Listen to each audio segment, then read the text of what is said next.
Stop hiding who you are. A Zen sleep story. Right now there is a heavy localized pressure resting directly over the center of your breastbone. It feels like a dense, unyielding block holding your chest completely rigid, tightening the small muscles between your ribs and drawing a strict, defensive boundary around your diaphragm. This is the distinct physical anchor of chronic self-censorship, the deep, somatic exhaustion that builds when you spend every daylight hour actively holding back your true voice, hiding your creative essence, and silencing your authentic insights out of a profound fear of vulnerability or judgment. You are carrying the weight of a secret sanctuary that has become a prison, suffocating your inner alignment by locking your expressions away until they are deemed flawlessly safe.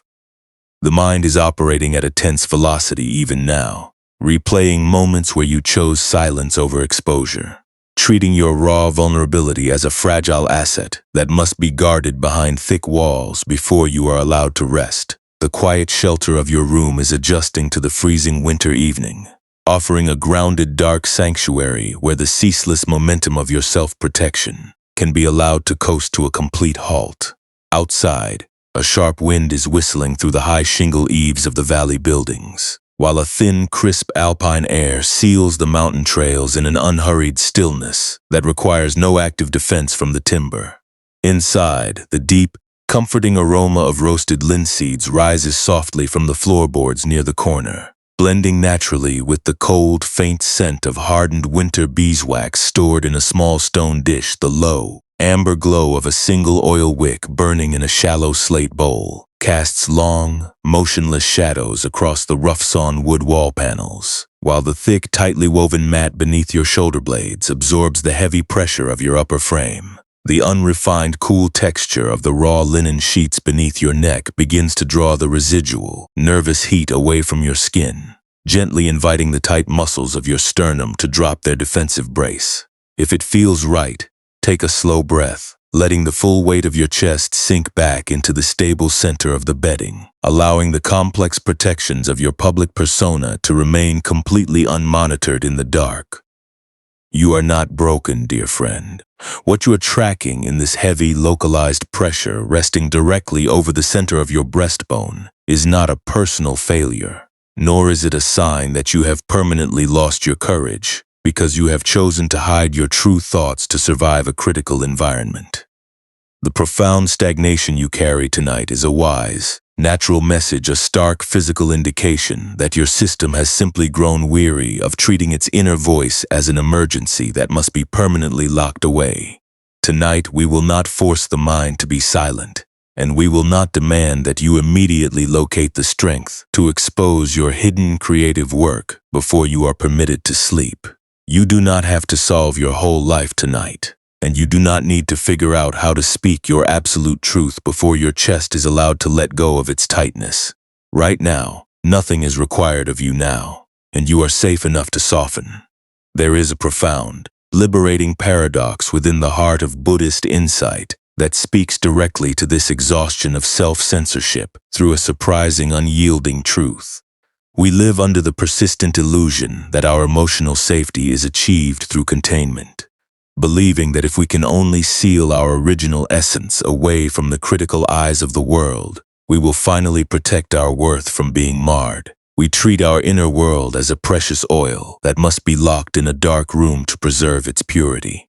But the ancient wisdom of the Zen tradition reveals that suffering does not arise because your expression is exposed to the changing elements outside. The deepest agony takes root when the mind mistakes its protective vault for its actual identity. This is the truth of the sealed oil cask. When a dark hornbeam barrel used to store valuable pressing oil has its dispensing spout plugged so tightly with hard winter beeswax to protect the liquid from the frost, it becomes a heavy, silent, and useless block of wood. The suffering is not the presence of external criticism, but the choice to seal the tap until the living current inside turns heavy and stagnant from lack of movement. True rest is not the maintenance of the vault, it is the realization that your essence was never meant to be preserved in isolation. Maybe you have felt this too, the sudden, hollow panic at midnight when you realize that despite successfully maintaining a safe, agreeable persona, the internal space within your chest still feels completely flat, cold, and thinned. The mind turns inward, transforming this creative claustrophobia into a harsh personal judgment, whispering that because you hid your true thoughts, you are fundamentally ungrateful, cowardly, and lacking in real depth. This is the mechanism that adds a second wound to the simple fatigue of a long day. The first pain is merely the raw, neutral limitation of a human spirit that has gone numb from using silence to survive a chaotic world. The second pain is the cruel indictment you strike against your own sternum, declaring that your caution is a permanent defect that must be corrected through even harder mental scrutiny tomorrow. But the roasted linseeds do not apologize to the press shed for their oil, and the cold iron scraper does not feel remorse for its sharp edge under the winter air. The pressure you feel across your ribs is merely a temporary configuration of form, completely unable to diminish the deep, untroubled presence that is holding your room tonight. In a few moments, our attention will journey toward a cold, dim oil-pressing shed filled with dry seed husks at the edge of the high ridge, where a young apprentice sat staring at a hand-forged iron scraper with a curved edge, carrying the exact same heavy block that is binding your chest right now. But before we step onto that cold stone floor, allow your awareness to notice the physical weight of your torso. Let the deep spaces between your ribs and your collarbones widen. Let the diaphragm muscles release their defensive bracing, and let the small tendons around your throat give up their tight coordination. You do not need to force anything tonight, and you do not have to guarantee that your voice will feel clear before the morning light arrives. The world will manage its own complex structures without your constant supervision for the next few hours, and every sealed oil cask, every hidden verse, and every frozen tap can remain completely stranded in the dark. We spend so much of our life treating our authentic self as a fragile ornament that must be continuously fortified against the public eye, believing that if we allow our protection to drop for even a single hour, we will be completely ruined by judgment. We evaluate our stability by the thickness of our seal, and then we wonder why our upper chest feels like packed earth when the daylight fades. But the vast mountain ridge does not feel a shred of guilt for remaining exposed, rugged, and empty beneath the winter stars, and the frozen lichen does not apologize to the rock for freezing its growth. The numbness you hold does not come from the simple fact that you have original insights to share. It grows from the current resistance that refuses to let the container remain open, without demanding that your core immediately justify its expression through more containment. Let another breath arrive naturally, without you needing to measure its pacing or prove its alignment. Let it move directly into the tight channels of your sternum, down through the back of your rib cage, and deep into the very center of your shoulder blades. You are nothing more than a living form resting in a quiet room, completely free from the metrics, categories, and protective enclosures of the waking world. In the deep silence that is growing between us, the cool mountain air is moving through the slatted wood outside, requiring no final apologies and demanding no perfect openness before it offers you its peace. Let your awareness sink into the simple, unrefined texture of the linen beneath your shoulders as we prepare to step onto the cold stone floor of the press shed, where the keeper of the oils is waiting to show us how to let the current move. Deep within the cold, dim, oil-pressing shed situated at the furthest edge of the high mountain ridge, where the freezing winter twilight turned the falling flakes into slow, drifting patterns outside the heavy timber frame.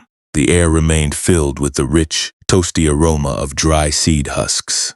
Inside this small stone chamber, a young apprentice named Koi moved with a heavy, localized pressure that seemed locked directly over the absolute center of his breastbone. His presence in the valley press shed was marked by an exhausting internal struggle. He spent his nights secretly carving delicate, intricate figures out of scrap hornbeam wood. Yet every morning he hid them away in a dark chest, refusing to show them to the older artisans or place them in the temple market. He was paralyzed by a fierce, silent hypervigilance, replaying every minor piece of feedback he had ever received, analyzing the standard of the local masters, and convincing himself that until his craftsmanship was absolutely unassailable, his true voice had no right to be exposed to the world.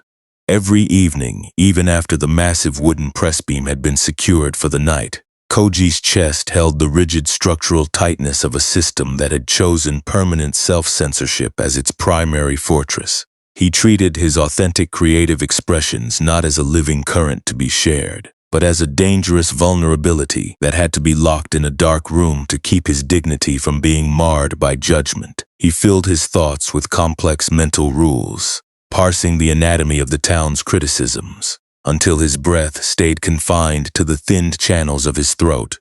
Yet the more perfectly he guarded his original work from the potential frost of rejection, the denser the pressure settled over his ribs, leaving his upper frame feeling like a packed container that could no longer expand or breathe under the winter air.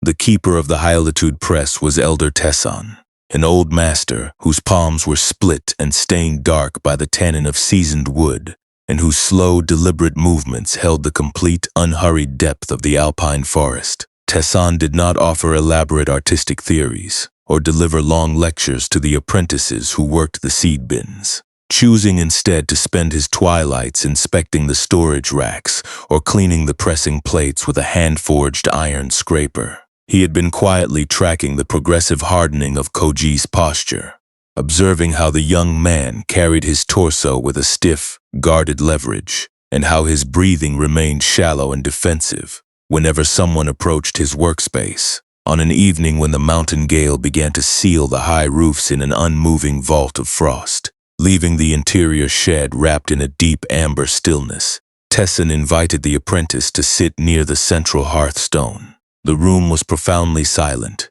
save for the low, rhythmic crackle of the wood fire and the cold draft whistling through the slatted shingle eaves. On the dark trestle table between them lay a hand-forged iron scraper with a curved edge, an ordinary tool that had grown dull and notched from decades of paring away the hardened resin and old wax that accumulated on the pressing machinery. Koei stood near the table, his breastbone tense, his mind instantly racing to analyze why the implement had been placed before him, preparing to offer an intricate explanation on how the pressure of the seed wedge could be calculated more efficiently to save the timber. The old master did not pick up a sharpening stone, and he did not ask for a report on the day's yield. Instead, Tesson reached out, slid the heavy iron scraper across the oak grain so it rested directly against the young man's hand, and asked Koei to notice if the scraper was failing to clear the machine because the iron was deficient, or if the curved edge had simply been forced to pare away the same dry, dead layer for so many winters that it could no longer feel the grain beneath the crust. Koei bent closer to the metal object, the rough texture of the forged handle cooling his skin, his breath catching in his chest with a sudden, deep wave of emotional recognition as he examined the dull edge under the amber glow of the oil wick. The scraper had not been bent by a sudden catastrophe, rather, because it had been used exclusively to clear away the defensive, hardened wax that Koei himself had been applying to seal the casks against the elements. The iron had become caked in a thick gray residue that completely insulated the blade from the actual wood. He looked up at the old oil presser, his own breastbone vibrating with a heavy, unspent sorrow as the image of the choked tool mirrored the exact state of his own creative isolation. He confessed, his voice dropping its formal precision and trembling against the dark, that his own heart felt exactly like this resin-cake scraper, a rigid, thin space where he had been using his fear of judgment to pare away his original voice, believing that his self-censorship was a form of protection, when in truth, he had only turned his own chest into a dead container that could no longer touch the living current of the world. Elder Tesson took the iron implement from the young man's fingers, laid it quietly down upon a bed of dry seed husks, and without using any force, allowed it to rest independent of the machine. He looked at the apprentice and told him that the error of the vault is not the value of the oil it holds, but the delusion that a living expression can preserve its purity by completely blocking the tap. Tesson pointed out that the hard winter beeswax did not protect the essence from the frost. It merely ensured that the gift within the wood would turn heavy, stagnant, and unusable from a total lack of movement. The dense pressure Koei carried across his ribs did not exist. Because his carvings were imperfect, it grew entirely from his own exhausting habit of keeping his system bolted shut. refusing to let the current flow out because he feared what would remain if his protection dropped away. Ko sat perfectly still on the log bench, the deep aroma of the roasted linseeds and the cold scent of the stone floor moving into his core as his chest slowly began to drop its defensive brace. For the first time in many winters, the localized, heavy pressure running across his breastbone began to lose its rigid edge, allowing a deep, unhurried breath to reach the lowest chambers of his abdomen. He looked down at the empty table, realizing that the absolute safety he had been trying to build through silence was a phantom. The work was finished. The shed was silent, and the only thing keeping the tightness alive was his own refusal to let the tap move.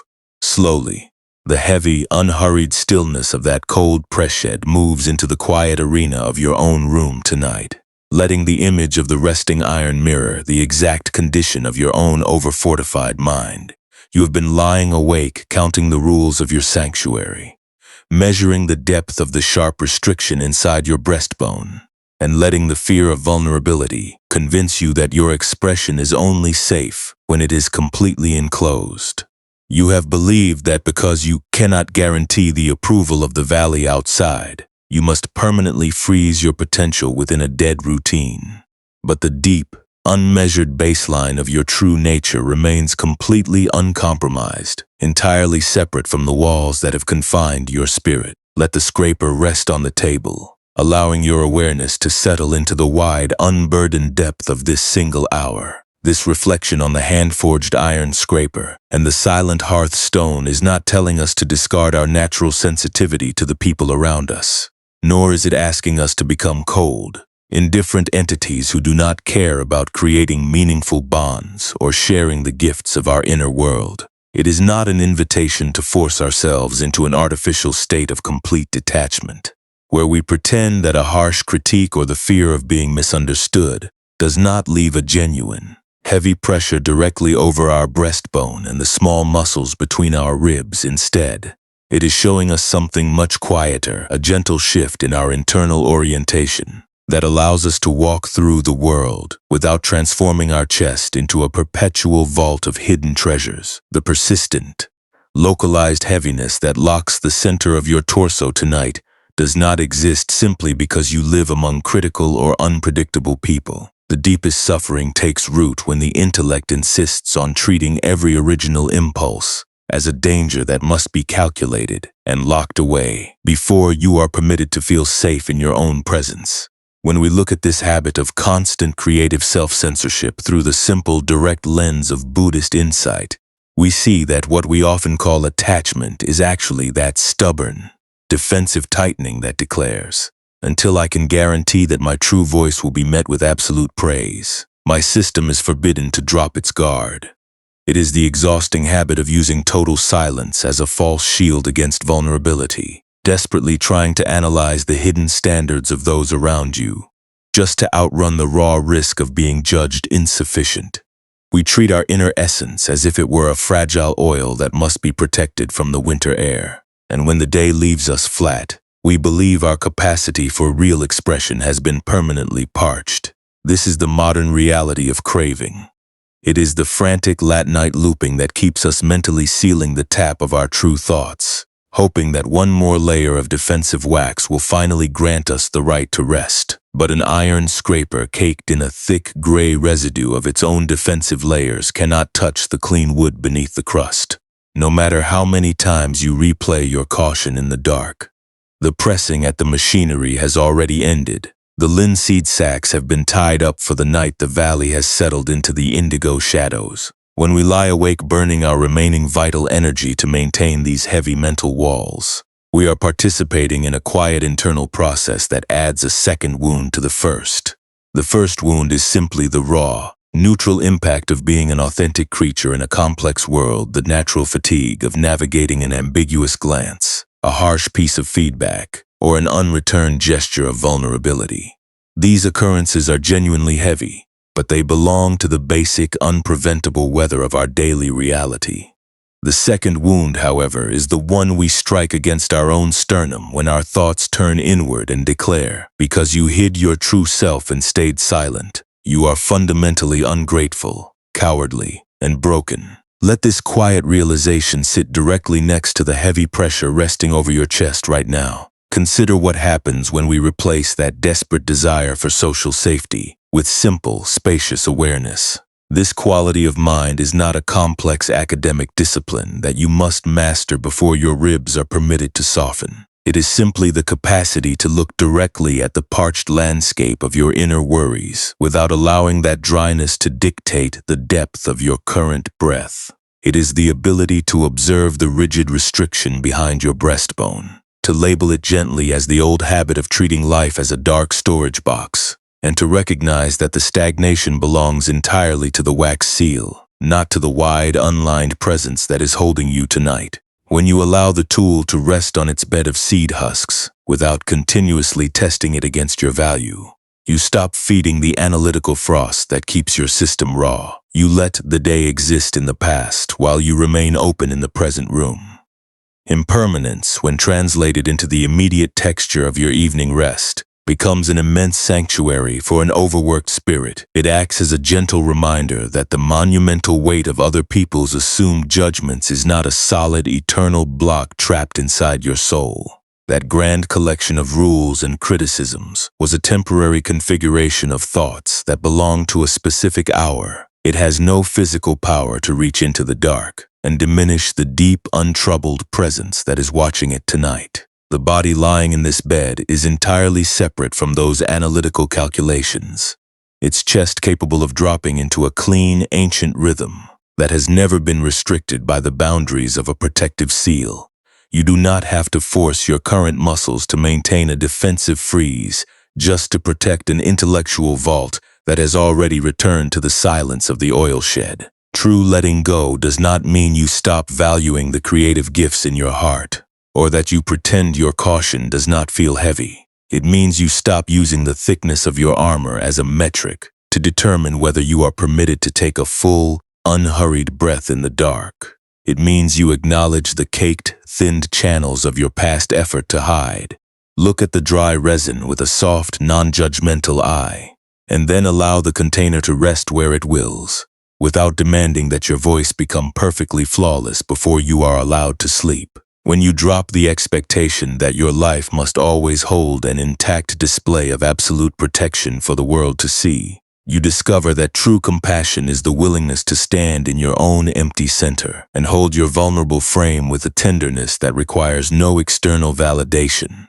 Right now, notice how effortlessly your body is managing its own survival in the dark, completely unconcerned with the complex safety rules you tried to maintain during the daylight hours. Your pulse does not check the layout of your creative standings before it agrees to warm your chest, and your lungs do not demand a perfect guarantee of approval from the valley before they open to receive the cool night breeze. You are already being sustained by a deep, natural intelligence that operates entirely outside the boundaries of conceptual performance, resting securely within a night that requires no completed insights before it offers you its rest. Let your awareness sink into the simple, unrefined texture of the linen beneath your shoulders as we prepare to step onto the dry mountain repository, where the old nun is waiting to show us the nature of the space that remains when the wax-sealed box is finally set aside. If it feels right, let your attention gather very gently right along the broad, flat center of your breastbone, arriving at the exact physical parameters where that heavy, localized pressure has been anchoring its energy.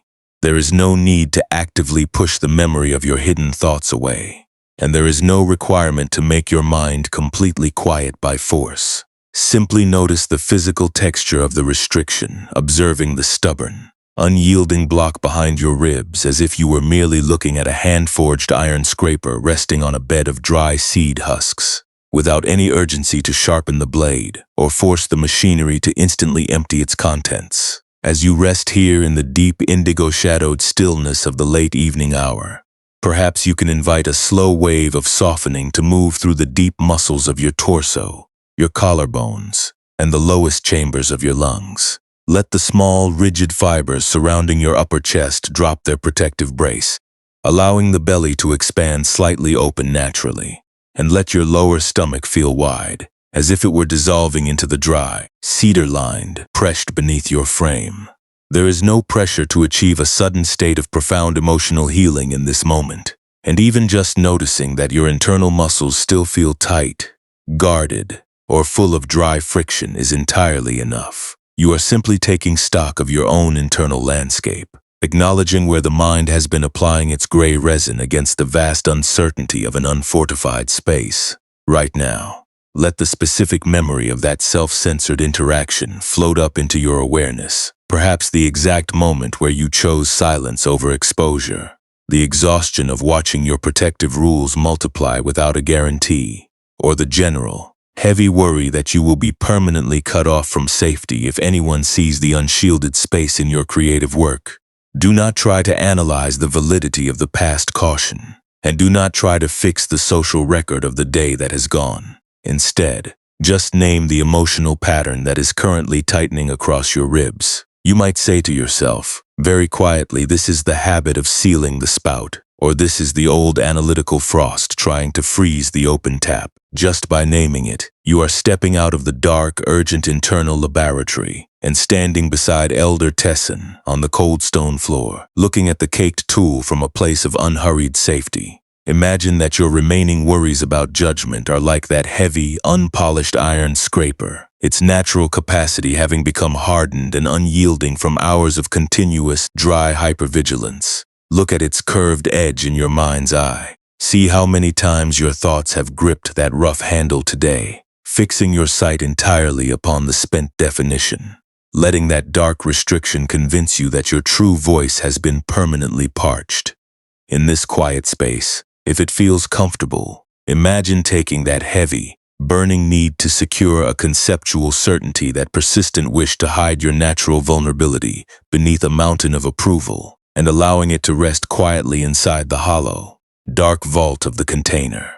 You do not have to build a fortress across the valley with your exhaustion, and you do not have to decipher the infinite mystery. You are simply setting the implement down on the slate counter while you step back into your own breathing body. Watch what happens to the internal space across your lower neck as you let the responsibility sit outside of your identity. Perhaps the image of the caked, dry resin begins to change its texture under the steady, cool sweep of the winter evening. Imagine the thick, sun-baked crust of oxidation beginning to soften naturally, its dark layers expanding, splitting, and flaking away from the underlying metal under the gentle pressure of the damp air, leaving the unlined stone curb of your awareness completely clear and open beneath the surface. The faint, comforting aroma of roasted linseeds rises from the storage bins, filling the room with a stable, grounded quality that has nothing to do with the forced execution of logic. The mountain does not collapse, and the floorboards remain completely solid beneath your weight, holding their space with absolute security. The dust on the table does not diminish the capacity of the stone to remain steady. It is simply a layer of sand in the room, entirely separate from the deep, unmeasured field that is holding you tonight. If your thoughts begin to drift back toward the market agreements, the expectations of the village elders, or the structures you wish you could fortify to prove your absolute worth, you can return to the simple, rhythmic expansion of your lower lungs whenever you are ready. There is no failure in a mind that wanders back to its protective spaces. The slow hiss of the oil wick outside the window pane does not apologize for moving in the dark, and your memories are no different from that natural occurrence. They are simply configurations resting in your vast open hall of awareness, and they cannot permanently break your true self unless you choose to believe that you are the caked iron scraper. Nothing needs to be forced tonight, dear friend. You are not required to empty your heart of its frost through an act of sheer will. And you do not have to guarantee that your voice will feel clear before the morning light arrives. You are simply a living form, letting the heavy, unalterable roles of the vault keeper rest on the table, while the unmoving dark continues to cradle your center, leaving your inner vault wide, unanchored, and deeply at peace. Further up the frost-hardened ridges where the mountain trails became narrow corridors of black slate and frozen lichen, a quiet oil repository sat nestled inside a natural wind-shadowed alcove of the rock face. The bitter alpine air inside this remote storage vault remained filled with the sharp, clean scent of aged hornbeam timber, cold stone floorboards, and the waxy thickness of preserved salves. In this solitary outpost lived Soki, an advanced scholar whose chest carried an unyielding, dense restriction that seemed to anchor itself directly over the lower framework of his ribs, making each breath feel like a deliberate struggle against an invisible weight. Years earlier, Soki had been celebrated for his profound capability to translate the subtle movements of the natural world into written verse, but a single season of harsh public criticism from the Valley Academy had shocked his system into total retreat. He spent his nights sitting before a small charcoal brazier, systematically locking his sheets of deep insight into a heavy box, sealing the seams with thick coats of dark winter beeswax to ensure no human eye could ever scan his vulnerability again. He operated under the persistent, exhausting illusion that by keeping his authentic core completely unspent and locked away, he could successfully outrun the terrifying risk of being judged insufficient by the world. He treated his creative expressions not as a living river meant to flow, but as a fragile commodity that had to be heavily guarded behind impenetrable walls. He ignored the progressive, localized tightness that settled directly over his sternum, believing that his total self-censorship was a wise form of self-preservation in a critical world. Yet the more aggressively he sealed the boxes, the more parched and cold his inner landscape became, until the simple act of sitting in the dark filled him with a restless, hollow claustrophobia, leaving his upper torso feeling like a packed vessel that could no longer draw a single unhurried lungful of the mountain air. The elder guide of the highest ridge repository was Sister Nyoko, an old nun whose fingers were calloused from handling heavy storage crates and whose slow, deliberate presence held the complete, unhurried weight of the mountain timber.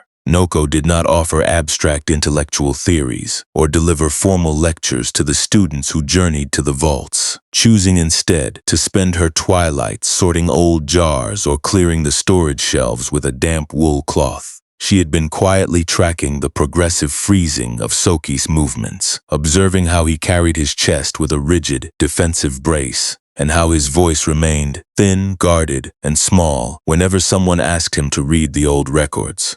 On an evening when the mountain frost turned the slate paths into a seamless pale gray vault, Nyoko invited the young scholar to the central sorting counter. The room was profoundly still, save for the low, rhythmic hiss of a single hemp wick burning down in a stone dish and the cold scent of the high altitude moving through the cedar door frames. On the center of the dark hornbeam table lay a small, hollowed hornbeam oil cask with a frozen wooden tap, its dispensing spout completely choked and frozen solid by a thick, dark plug of winter beeswax that had been forced into the grain during the autumn freeze. Soki stood near the table, his breastbone tense, his mind instantly racing to analyze why the container had been placed before him, preparing to offer an intricate explanation on how the preservation of the oil could be calculated to prevent the wood from splitting. The old woman did not criticize his isolation, and she did not demand that he open his sealed chests of poetry. Instead, Nyoko reached out her lean, weathered hand, slid the frozen hornbeam cask across the wood grain so it rested directly against the scholar's cold fingers, and asked him to notice if the container was failing its purpose because the oil within had spoiled, or if the vault-keeper had simply become so terrified of a single leak that he had turned a fluid blessing into a heavy, useless block of wood. Soki bent closer to the wooden object, the rough texture of the hornbeam cooling his skin, his breath catching in his throat with a sudden, deep wave of emotional recognition.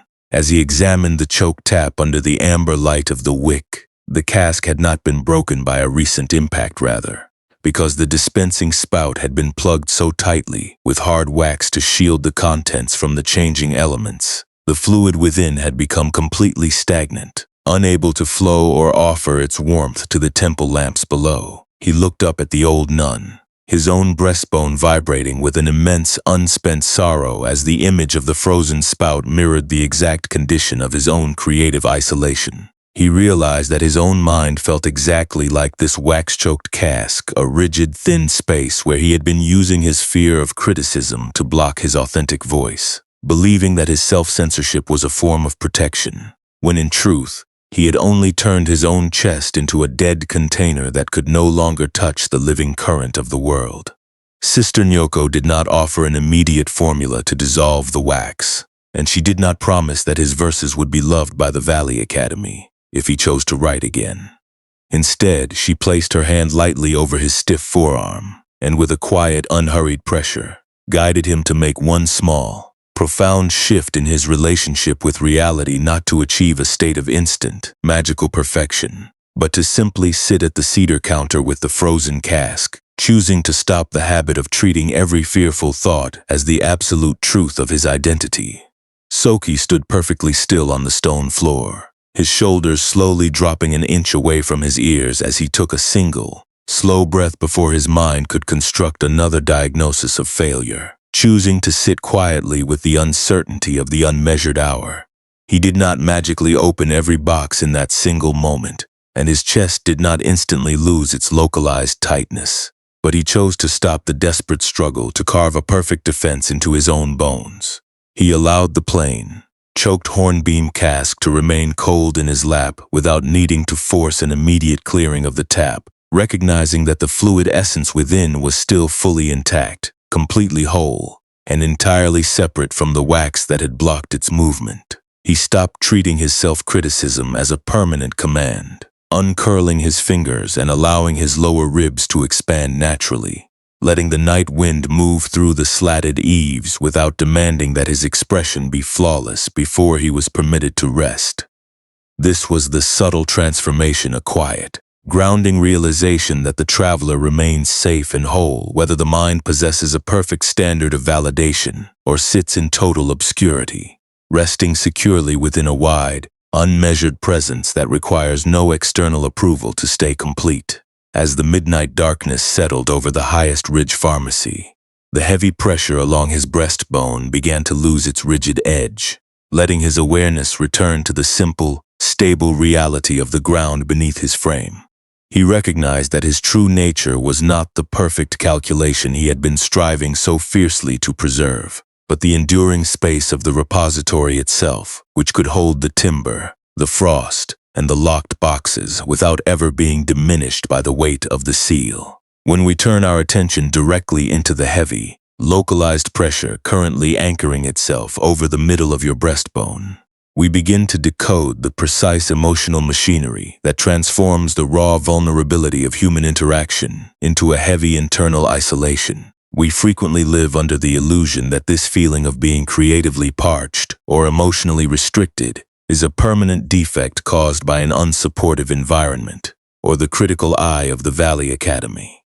But if you observe the dense, unyielding restriction holding your diaphragm still tonight, you will discover that this internal block is an active, ongoing construction of the intellect. It is the somatic signature of using absolute containment as a shield against the fluid, unpredictable movements of reality. We treat our minds as a constant sealing workshop, melting the wax and plugging the tap under the tragic assumption that if we can keep our true voice completely insulated from judgment, we will finally earn the right to exist without being hurt.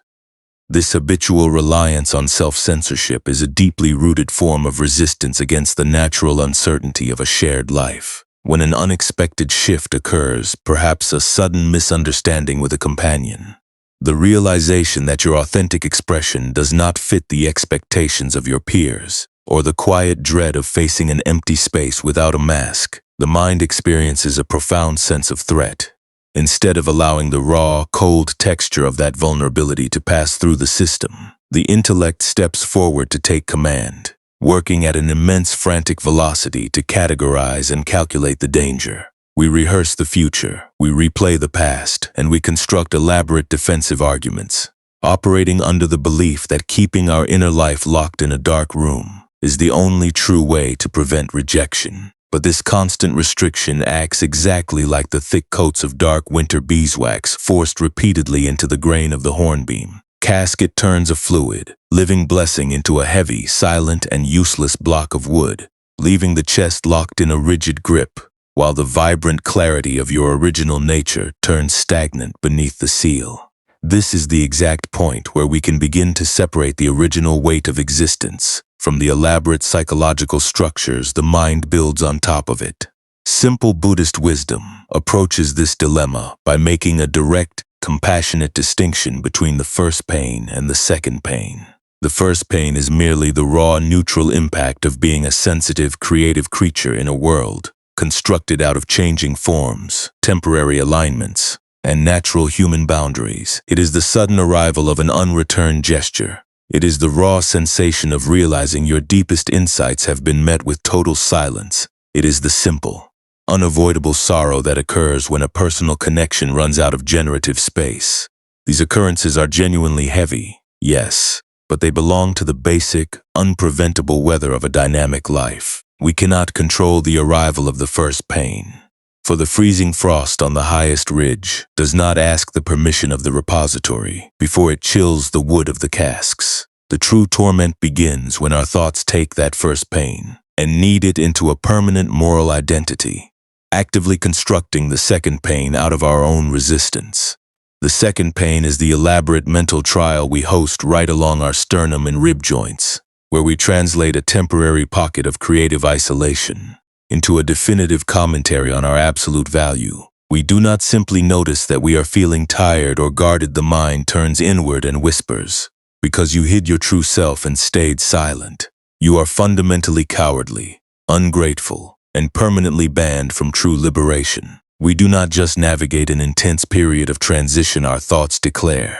This unmapped voice is proof that your core is inherently broken and incapable of finding a balance. This is the mechanism of turning a temporary pocket of stagnation into a solid identity, the unfortunate habit of mistaking a temporary block of wax for an eternal monument that must be forced into shape through even harder mental scrutiny tomorrow. When we exist within this pattern of self-judgment, our awareness spends its late night hours trying to fix the self through a subtle application of shame, using our self-criticism as a temporary payment to satisfy the internal investigator we carry in our skin.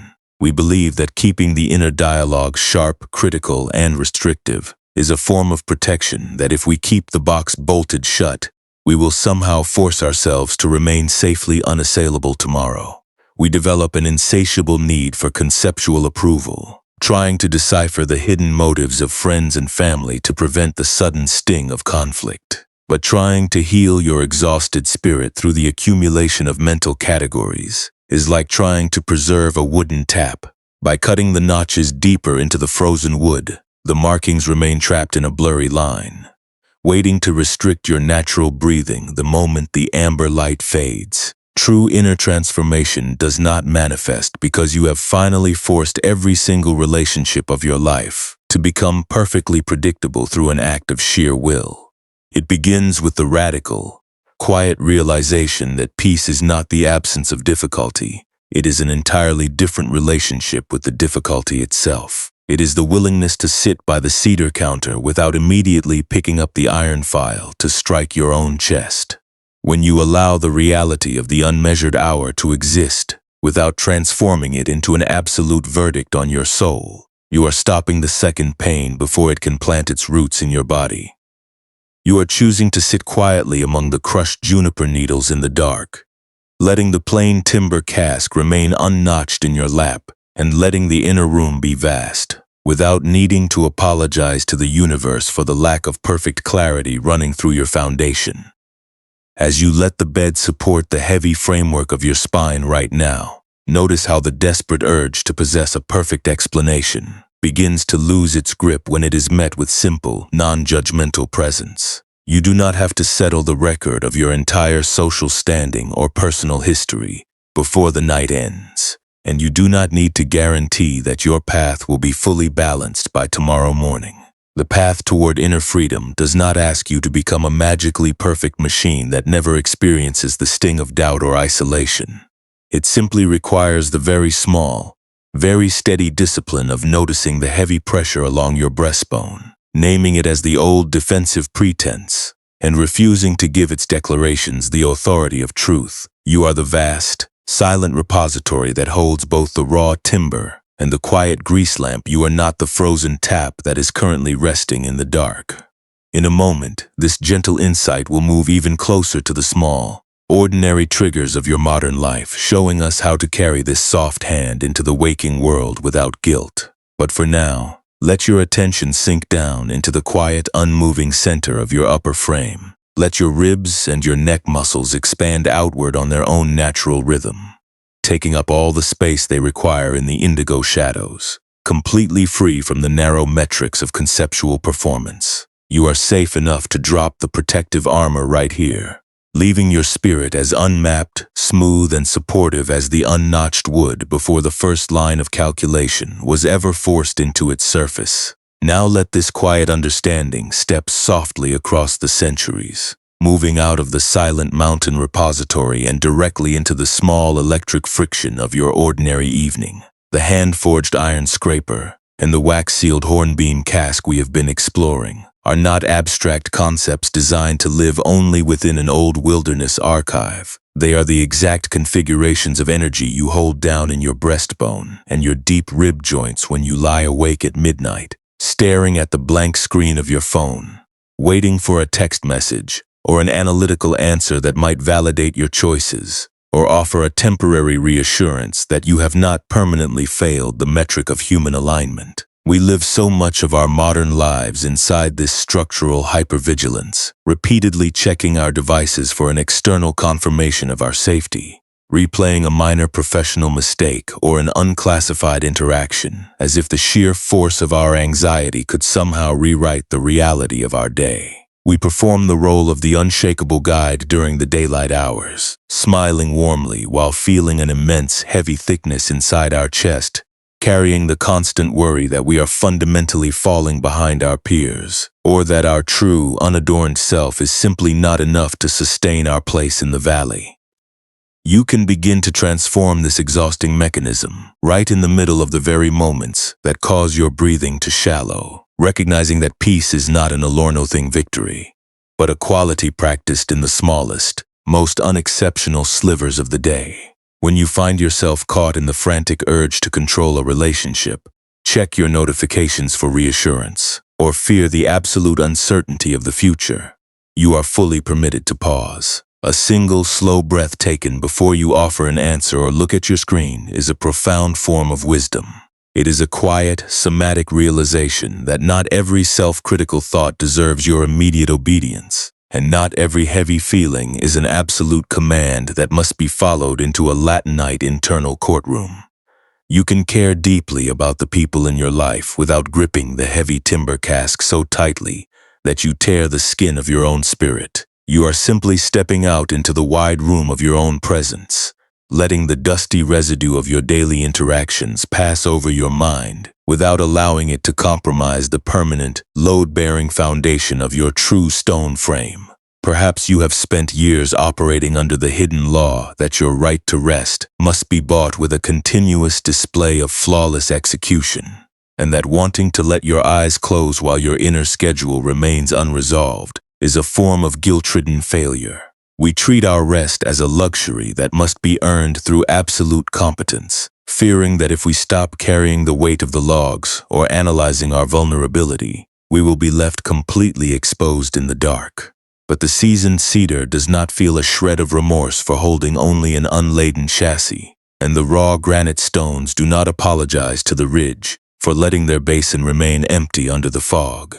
You can rest without earning it first. Your exhaustion is not a moral debt that must be settled through hours of overthinking. It is simply the natural voice of an internal posture that has run out of vital energy from trying to push an overweighted cart through sheer force of will. It is entirely possible to navigate your modern daily realities, the unuttered arguments, the missed markers, and the uneven paths without allowing the lack of external validation to crush your own pelvic bowl. When we attempt to control the past or hide our natural fatigue through the continuous application of our own shame, we are acting like Soki before his hands were uncurled, refusing to let the reality of the warping joist exist as a natural configuration of a vast, shifting world. True inner freedom begins when you allow your living biography to be offered to the universe with a loose, receptive hand. You can maintain your daily responsibilities, contemplate your growth, or rest your body with the simple,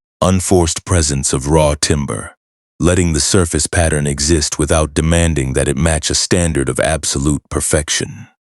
The next time the creeping burning of exhaustion settles deep into your lower spine, when you find yourself comparing your hidden, tired routine to the manufactured triumphs of those around you, look down at the quiet weight of your own posture and take a slow breath. The goal you missed or the checklist you could not deliver is merely the external weather of a long, unpredictable human existence. You do not have to pretend the internal void did not feel heavy, and you do not have to force an immediate state of complete transformation before the raw edge of your exhaustion has even cooled. It is completely enough to sit with the uncertainty of your own unfinished healing, letting the irregular fragments of your day rest on the counter without needing to stamp them with the label of permanent ruin.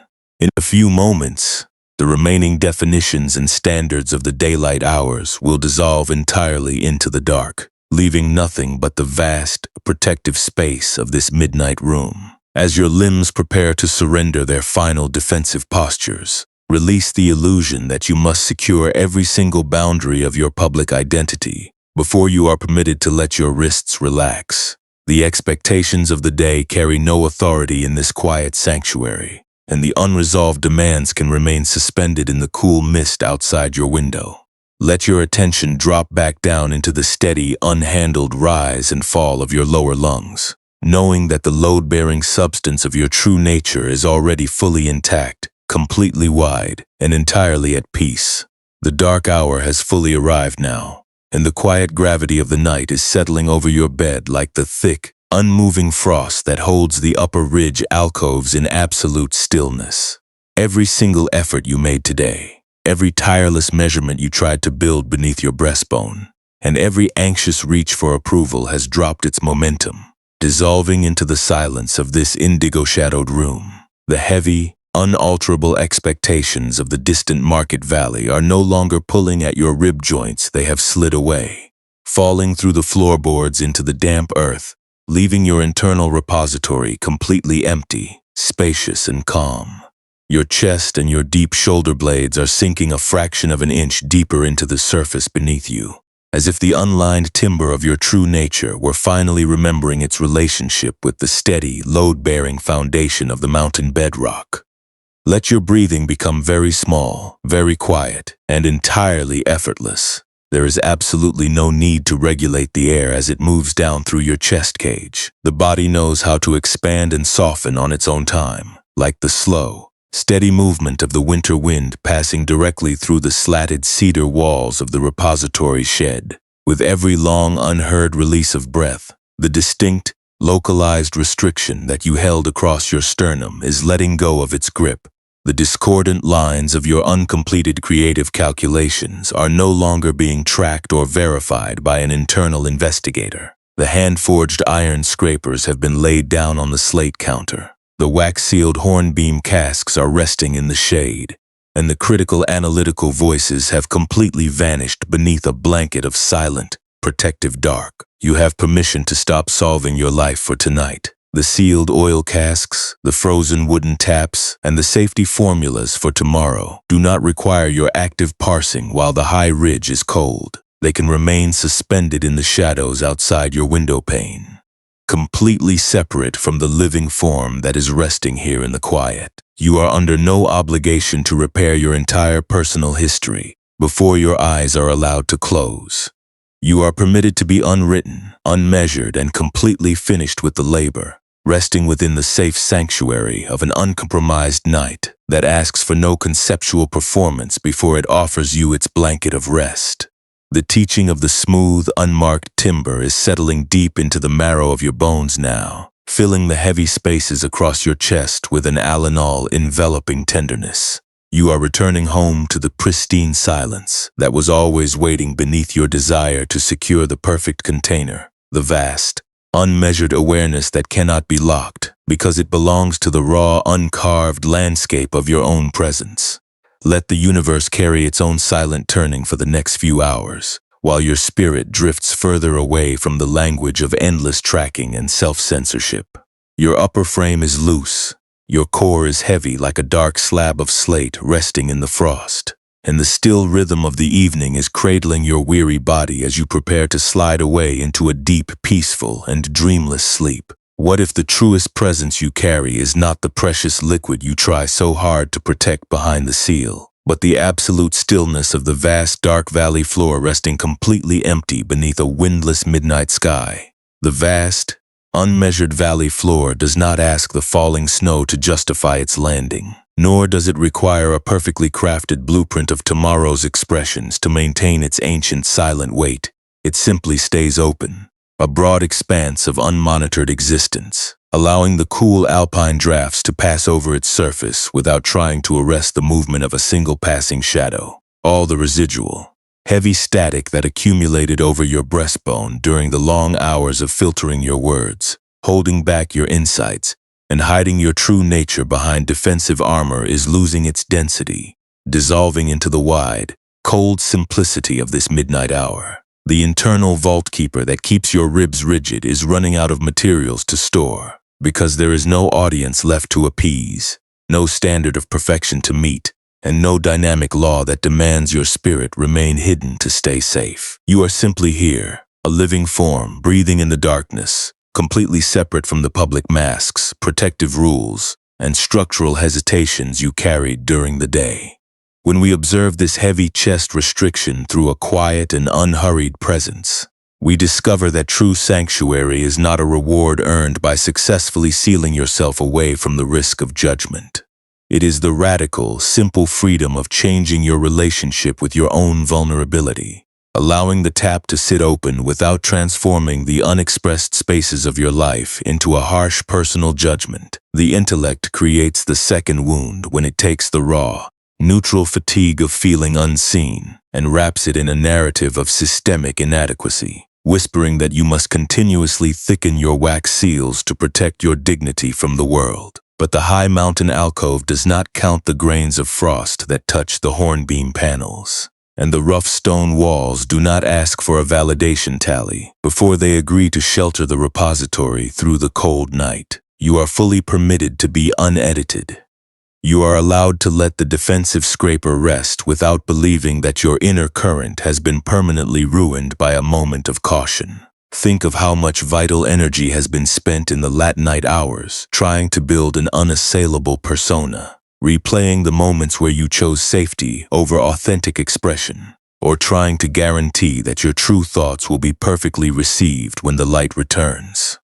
That continuous mental architecture, that defensive looping that treats every unuttered word as a crisis that must be analyzed before you are allowed to let your shoulders relax, is the very weight that leaves your sternum feeling like packed, dry earth.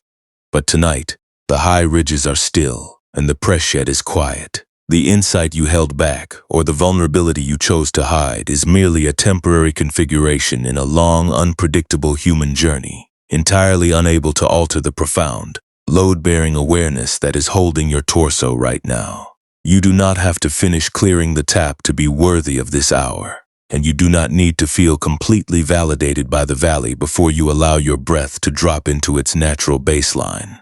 Let your focus drop even deeper now, leaving the narrative of your modern self-censorship behind and settling fully into the heavy, supportive gravity of your body.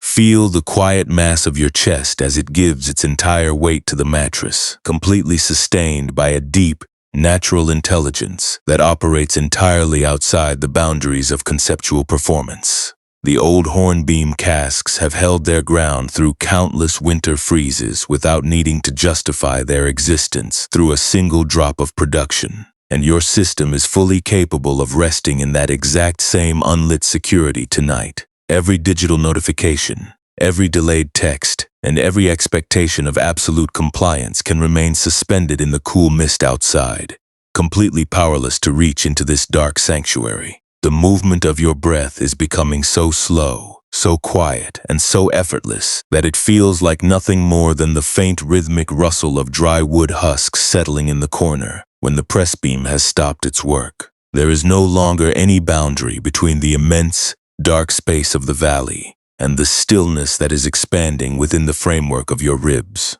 The social ledgers and safety codes that were spinning through your thoughts a few hours ago have turned into pale, translucent shadows, sliding off the stone counter into the high grass outside the alcove.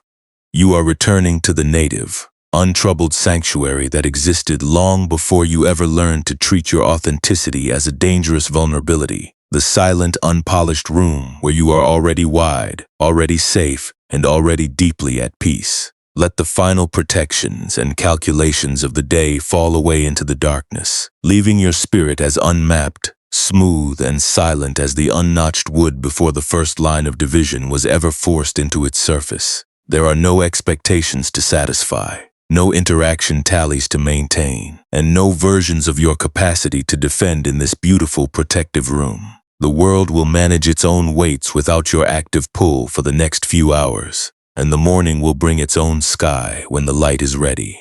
But right now, in this single pocket of pure presence, nothing is required of your chest but the simple willingness to let the boundaries soften and rest. Let your mind dissolve completely into the heavy, rhythmic peace of your body, allowing your weary soul to slide effortlessly into a deep, peaceful, and dreamless sleep.